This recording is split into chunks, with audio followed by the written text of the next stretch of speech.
Oh, a job offer in an hour. I better hurry. If algorithms organize my workdays and rate my performance, what does that mean for me? Digital control, when apps tell you how to do your job. Our topic today on Shift.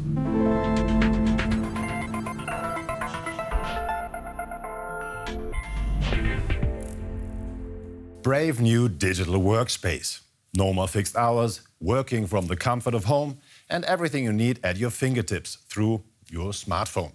Digitalization has already greatly shaped the workforce, especially in the service industry. Nearly half of the employees worldwide work in this sector. In Germany, they make up 3/4. What is it like to receive assignments from my phone? We asked a bike courier. Exercising outdoors, receiving job requests by phone, meeting friends, and getting paid for it all. But the life of a bike courier may not be quite as great as companies would like you to think. Only contract employees have a guaranteed income. Freelance couriers get their assignments through an app. In short, an algorithm decides how much they will earn. But algorithms only consider performance criteria such as speed, position, and reliability. They don't care about the human being behind the data. Self-employed couriers working under these conditions are part of the so-called gig economy. They fight for any short commission.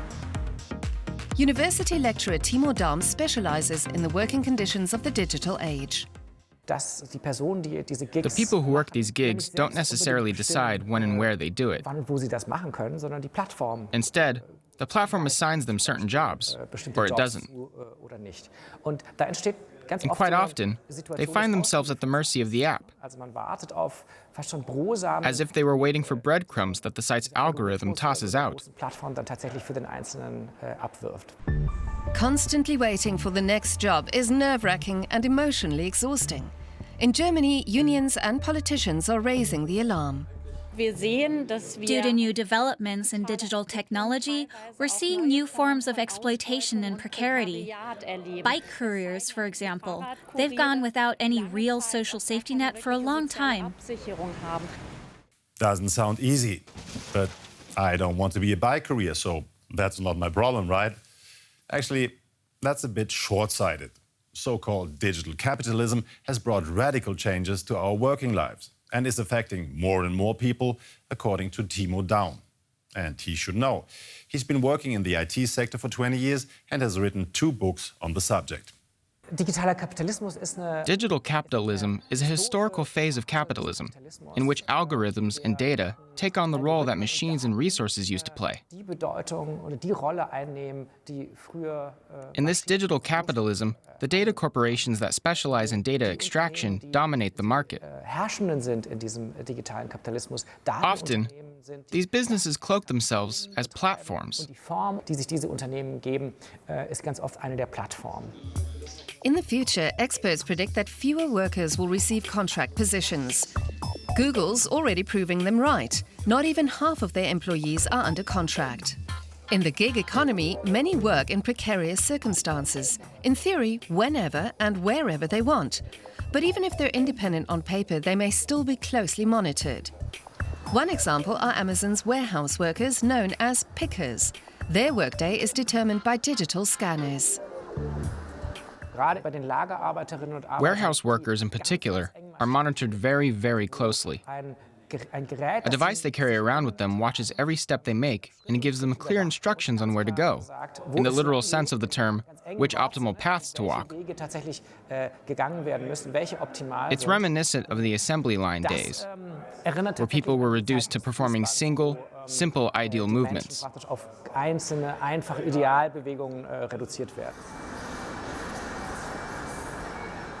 Digital technology that optimizes workflows must be every employer's dream.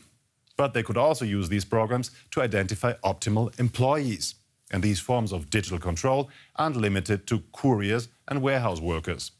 Algorithmic management systems, as they're called, are showing up in other sectors as well. Software that tells me when it's time for a break to give my back a rest sounds great. And if it helps to flatten out hierarchies, all the better.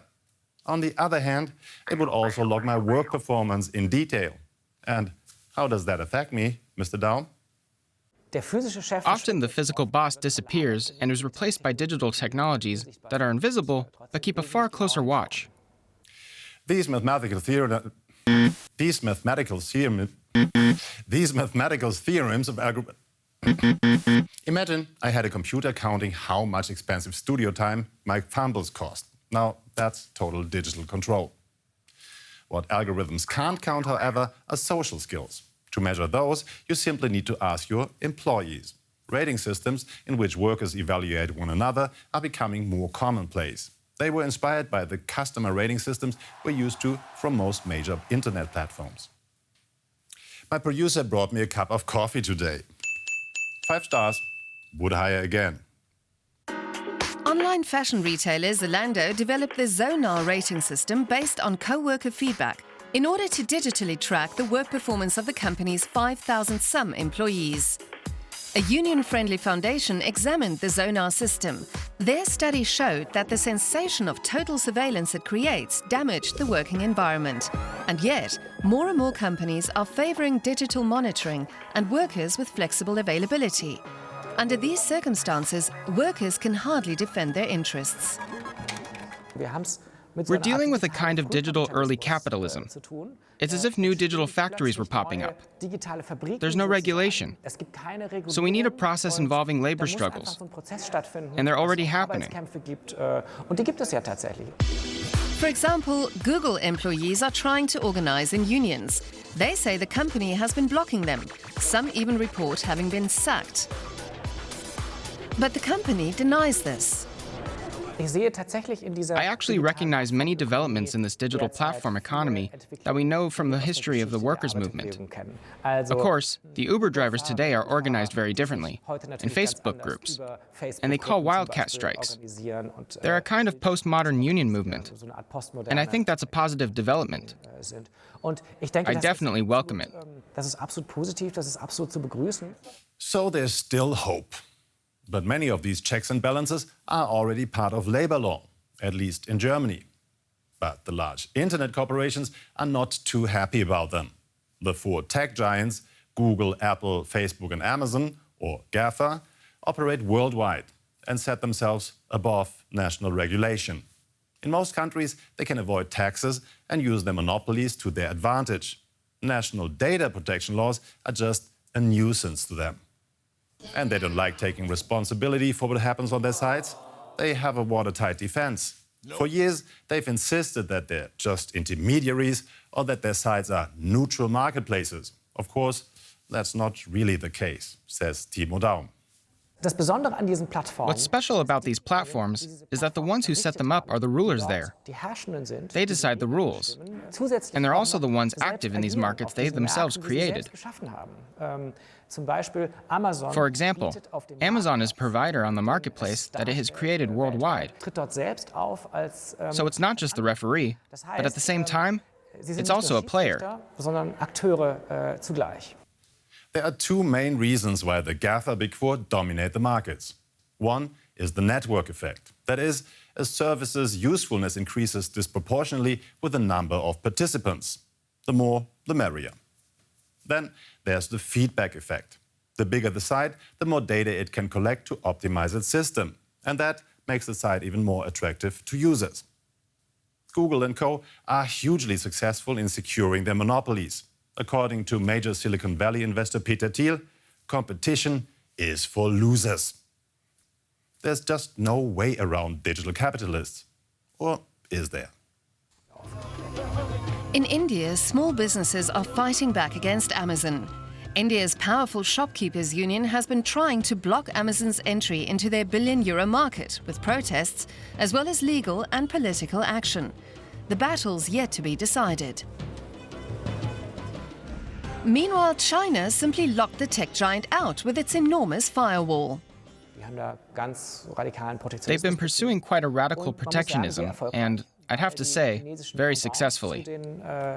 In the world's largest domestic market, the Chinese counterparts to Silicon Valley's digital corporations have been a huge success and have gathered an immense number of users.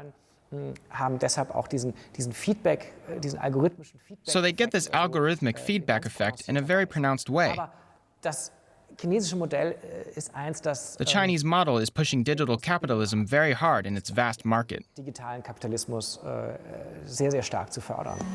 overwhelming power big multinational tech firms hold also challenges nation-states. Western politicians are still looking for the right approach, and the EU has imposed steep antitrust penalties. American politicians like Elizabeth Warren or Bernie Sanders are even calling for the internet tech giants to be broken up. That's a lofty promise.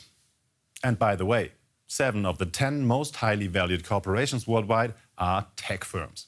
Apple, Microsoft, Alphabet, Amazon, Facebook, the Chinese e-commerce group Alibaba, and Tencent, which owns TikTok. Their market dominance seems unshakable. Except for Apple and Microsoft, all these companies have been around for less than 25 years. In just a short time, they've become the biggest players in the world market. And their main resources are intangible. They include user data and algorithms. But would it really change anything if we broke up large corporations? What then? Wouldn't new players just take over the market and we'd be back where we started? Formally, these platforms are markets, but since they're part of our digital infrastructure, the classical market mechanisms no longer apply. These platforms should be treated as a public service and be a freely available infrastructure. Should Facebook and Google be nationalized? And should digital infrastructure be freely available, just like roads and rails, without private corporations raking in outrageous profits? Would digital capitalism have to make way for digital communism? I'd say we're moving into a stormy transition. Radical social change has always had profound consequences for individuals. The same went for the Industrial Revolution. In time, workers managed to fight for some of their rights. Will the digital revolution be similar? What do you think? Will we soon end up as underpaid click workers, or will the digital revolution have positive effects on most of our lives? Let us know what you think on YouTube, Facebook, or on dw.com. And I'll see you there. Till then, bye-bye.